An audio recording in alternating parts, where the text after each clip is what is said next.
নমস্কার, আমি জয়ন্ত ঘোষাল বলছি। মমতা বন্দ্যোপাধ্যায় দিল্লি গেলেন এবং আমরা সবাই জেনে গেছি যে সুপ্রিম কোর্টে তার উপস্থিতি, তারপর শুনানি হলো এবং উনি সোমবারের শুনানিতে নিজে ব্যক্তিগতভাবে আর হাজির হলেন না, কিন্তু যা বলার তো বলে দিয়েছিলেন।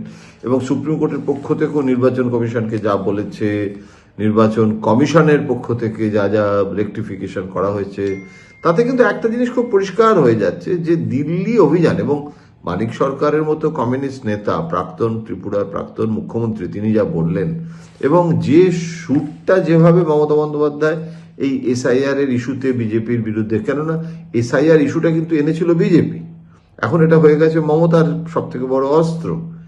এখন এই পরিস্থিতিতে মানুষের যে অসন্তোষ, মানুষের যে সমস্যা, সেগুলো বড় হয়ে দাঁড়িয়েছে। এখন 15 বছরের অ্যান্টি ইনকামবেন্সি নিয়ে বিজেপি প্রচার করবেটা কি? বিজেপির সেই সাংগঠনিক শক্তিটা তো দেখা যাচ্ছে না। কিন্তু এই পরিস্থিতিতে যা এখন দাঁড়িয়েছে, তাতে ভোটের ফলাফল, আজ যদি ভোট হয়, আমি রাস্তাঘাটে বিভিন্ন জেলাতেও যাই, যেখানে যাচ্ছি একটা জিনিস সবাই বলছে, এবং এরা যে সকলেই তৃণমূলের সমর্থক তা নন, কিন্তু সকলেই বলছেন যে ভোটটা তো দিল্লি, দিদি এবারে যে দিল্লি গেলেন, ভোটটা তো হয়েই গেছে মনে হচ্ছে। মানে তো আর তো ভোটের আর কিছু বাকি নেই। মানে এটার কিন্তু একটা বিপদের দিকও আছে। মানে তৃণমূল কংগ্রেসের মধ্যে যদি একটা ওভার কমপ্লিসেন্সি এসে যায় যে আমরা তো জিতেই গেছি, তাহলে সেই খরগোশ আর কচ্ছপের গল্পটাও মনে পড়ে তো।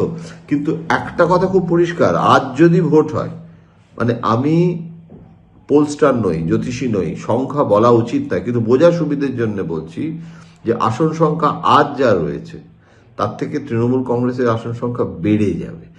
আমি যেটা বলতে চাইছি যে 200 এখন তৃণমূল কংগ্রেস ক্রস করে যাবে, এরকম একটা পরিস্থিতি। এখন এই পরিস্থিতিটা এক্স্যাক্টলি কি সংখ্যা দাঁড়াবে আমি জানি না, সেটা তো ওরকম প্রেডিক্ট করাটা উচিত না, কিন্তু যেটা মনে হয়েছিল না যে উত্তরবঙ্গে আমাদের হুমায়ুনের যে নতুন রাজনৈতিক দল, দুটো মুসলিম দল হয়ে গেল, তারা মুসলিম ভোট ভেঙে দেবে। এখন তো মনে হচ্ছে মুসলিমরা আরো ইনসিকিউর বিজেপির কাছে। এবং এটা তো বিজেপি যখন বিধানসভাতে দাঁড়িয়ে মাদ্রাসা থেকে ক্রিমিনাল তৈরি করছে মমতা বন্দ্যোপাধ্যায়, এসব কথা বলছেন, এটাতে তো মমতা বন্দ্যোপাধ্যায়কে আরো বেশি করে এন ব্লক মুসলিম তারা আঁকড়ে ধরছে। এইটার একটা অদ্ভুত ব্যাপার, এই মেরুকরণের যে রাজনীতি, এই রাজনীতি খুব ভয়াবহ। এখন এই পরিস্থিতিটাতে তারপরে উন্নয়ন, তার মধ্যে সমস্ত পলিটিক্যাল যে পরিষেবা যেভাবে ঘোষণা করলেন মমতা বন্দ্যোপাধ্যায়, এই লক্ষ্মীর ভান্ডারে, লক্ষ্মীর ঝাঁপিতে আরো 500 টাকা, এখন এগুলোর কোথাও কোনো ইম্প্যাক্ট নেই। আর বিজেপি, মোদী আর অমিত শাহ শুধু ঘন ঘন এখানে আসবেন আর তারা জিতে যাবেন, এমনটা কিন্তু আমার মনে হচ্ছে না।